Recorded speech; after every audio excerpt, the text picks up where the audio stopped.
When translating a Greek noun in the dative case, it often is convenient to use the prepositional phrase beginning with to or for.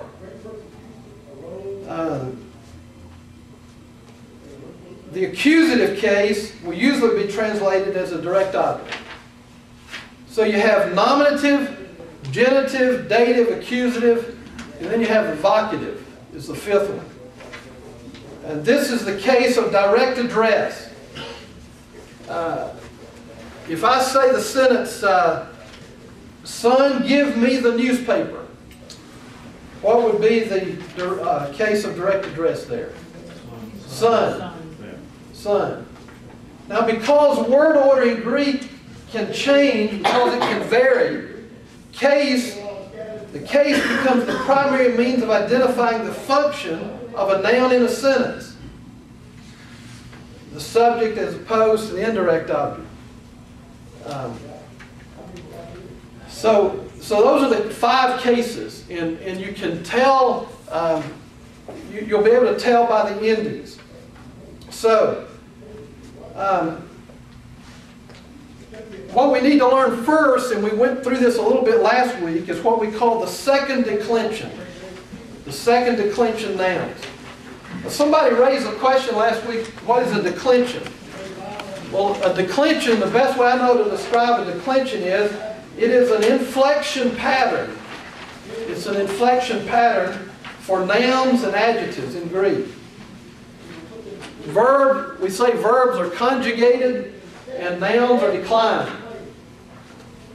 And so the second declension is usually introduced first because it's the easiest to learn, number one, and because it's the most common type of noun. Most second declension nouns are either masculine or neuter. They're either masculine or neuter. Here are the endings. We have, let's first look at the masculine. I want to encourage you to write these down, masculine. And we're going to do the singular and the plural of each of the 5 cases. The first, we're going to do the singular, and the ending for the singular masculine is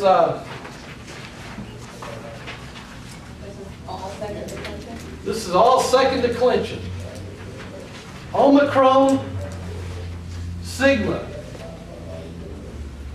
Omicron, sigma. That's the nominative case. And the genitive case is Omicron, upsilon.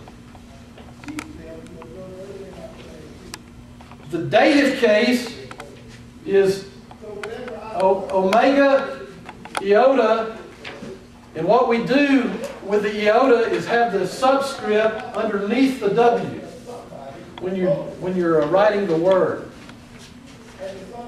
That's the dative.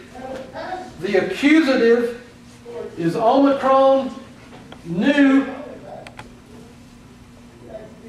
and the vocative is epsilon.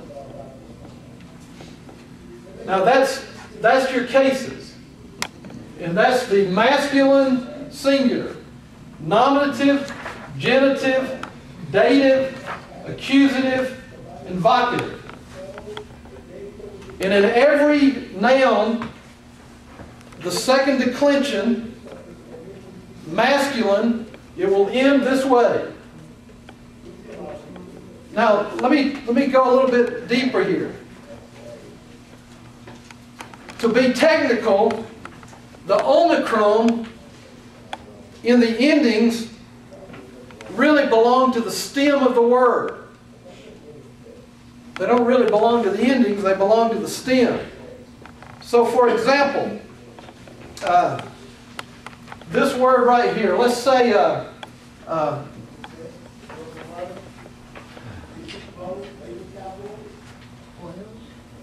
theos. Theos. That's masculine, nominative, singular. Masculine, nominative, singular. masculine genitive singular would be what? Theou. Masculine dative singular would be what? Theo. Every noun is going to end the same way in the when you're in the declension, the second declension. The root for this word is theo.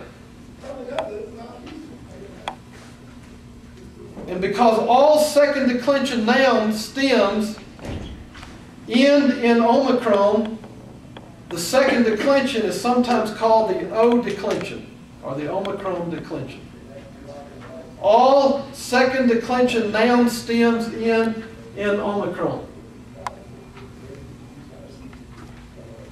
But because the omicron in the stem and the true endings undergo modifications when they're combined, it's simpler just to learn the endings like this. Os, u, o, on, eh. That's the best way to learn. So, if you were going to do the masculine singular declension for the word, let's take a word here.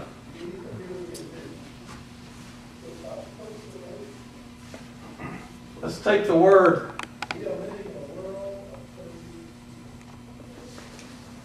nomos. What is nomos? Law. All right? You would have nomos, nomu, nomo, nomo, nome.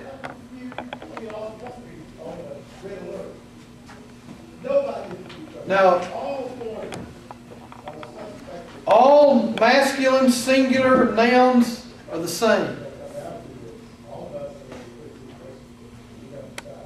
There's a problem with nomos, though. Anybody want to guess what the problem would be?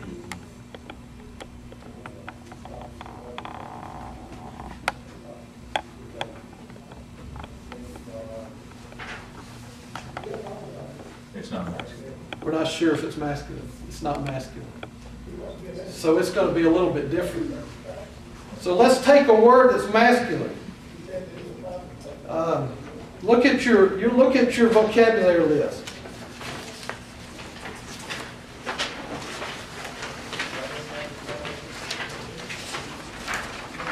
Let's take the word angelos. Angelos is what word is angelos? Messenger, angel. Angel or messenger. So we have angelos, angelou, angelo, angelon, angele. Masculine singular is always going to be the same. Now the plural singular, or plural masculine, the nominative is omicron iota, oi. The genitive is omega nu, on. The plural dative is omicron iota sigma, ois. The accusative plural is omicron upsilon sigma us. And the vocative plural is omicron iota, oi. So it's always good. The declension is always going to be the same. Always the same in the singular, always the same in the plural. In the second declension. And so you can take any noun, any masculine noun, and this would be the second declension.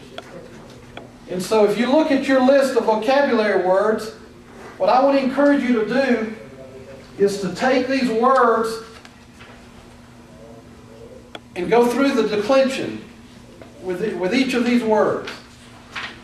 And if you can do that as a part of an assignment, if you can do that on your own, you'll go a long way in understanding the Greek noun system.